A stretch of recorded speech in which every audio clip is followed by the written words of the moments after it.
আজি পশ্চিম কাৰ্বি আংলং কংগ্ৰেছ কমিটি জিলা অফিসত আজি আমি আয়োজন কৰিছোঁ এটা সংবাদমেল।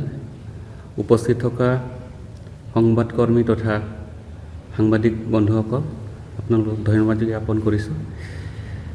আজি আমি সংবাদমেল কিয় পাতিছোঁ এই বিষয়টো আমি অলপ বিতংভাৱে মই ক'ব বিচাৰিছোঁ যে যোৱা 14 ডিচেম্বৰত 2025 এটা গ্ৰুপে এখন নাটক এটা কৰিছে যে কংগ্ৰেছ দলৰ পৰা বোলে পদত্যাগ কৰিছে, মাছ ৰিজিগনেশ্যন হৈছে বোলে, আৰু লগতে তেওঁলোকে বিজেপিত যোগদান কৰিছে বুলি তেনেকৈ অপপ্ৰচাৰ চলাইছিলে। গতিকে আচলতে হয়, ঠিকে আছে কথাটো।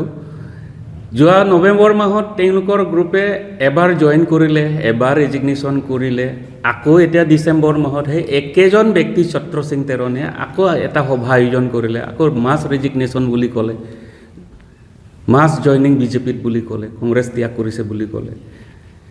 গতিকে আমি তেওঁলোকৰ কথা লৈ আমি আয়োজন কৰা নাই এই সংবাদমেলখন।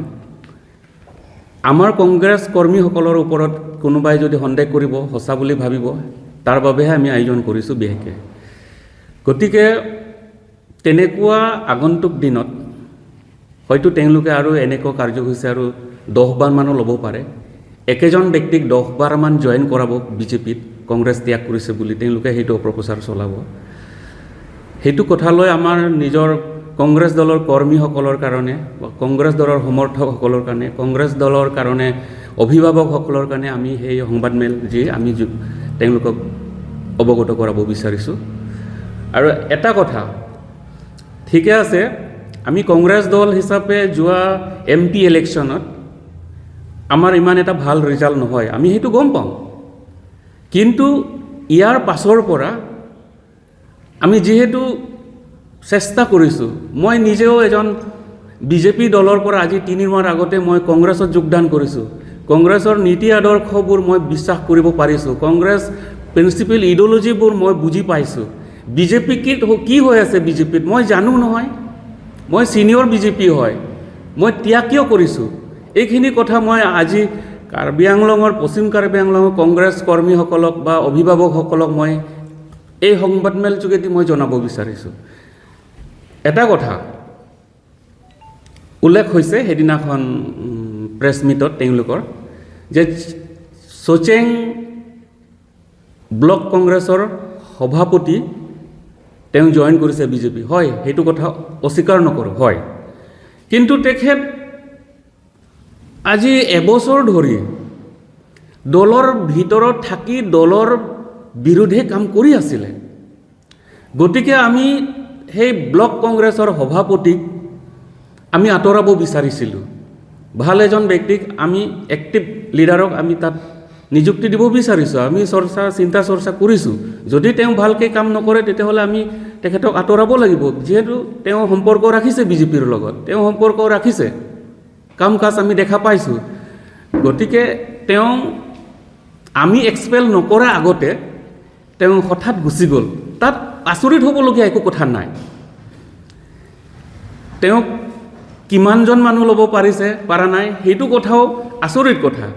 যিসকল ব্যক্তিয়ে 14 তাৰিখ ডিচেম্বৰ 2005 সেইদিনাখন ইয়াত আহি সংবাদমেল পাতোঁতে যিসকল কংগ্ৰেছ কৰ্মী বুলি তেওঁলোকে পৰিচয় দিব বিচাৰিছে, আচলতে তেওঁলোকে কংগ্ৰেছ কৰ্মী নহয়, তেওঁলোকৰ বিজেপিৰ সমৰ্থক আছিলে। তেওঁলোকে বিজেপি দলৰ কাম কাজে কৰি থাকে, বিজেপিৰ মিটিঙত গৈ থকা ব্যক্তিসকলকে লৈ আনিছে। যেনেকৈ ছত্ৰ সিং তেৰণ এবাৰ নহয়, 2 বাৰ নহয়, বাৰ কৰি আছে, তেওঁ যোগদান কৰি আছে বিজেপিত। নৱেম্বৰ মাহত এবাৰ যোগদান কৰিলে, এটা ডিচেম্বৰ মাহত এবাৰ যোগদান কৰিলে, তেনেকুৱা কথা। গতিকে তুলিৰাম ৰহাং ডাঙৰীয়া, আপুনি সেইবোৰ কামত কৰি একো লাভ নাই। আমাৰ কংগ্ৰেছ দল এতিয়া শক্তিশালী হৈ আছে পশ্চিম কাৰ্বি আংলঙত। আমি সংস্কাৰী কৰিছোঁ, সংস্কাৰী দল হিচাপে আমি দলৰ ভিতৰত থকা লেতেৰাবোৰ, আৱৰ্জনাবোৰ আমি আঁতৰাব বিচাৰি আছোঁ, আঁতৰাই আছোঁ। আপুনি গ্ৰহণ কৰি থাকক, তাৰ আমি আপত্তি নাই। কিন্তু আমাৰ লগত ভাল ভাল নেতা কৰ্মী আহি আছে, যেনেকৈ সক্ৰিয়ভাৱে মই 3 মাহ ধৰি বিজেপি ত্যাগ কৰি কংগ্ৰেছত মই সক্ৰিয়ভাৱে কাম কৰি আছোঁ আৰু তেনেকুৱা যথেষ্ট কংগ্ৰেছ দলত যোগদান কৰিবৰ বাবে প্ৰস্তুত হৈ আছে আপুনি সেইটো চাই থাকক মই তুলিৰাম নৰসং ডাঙৰীয়াক মই জনাইছোঁ আজি এই সংবাদ মেলৰ যোগেদি যিকোনো খবৰৰ বাবে যোগাযোগ কৰক 7099017330 লগতে 7099017110 নম্বৰত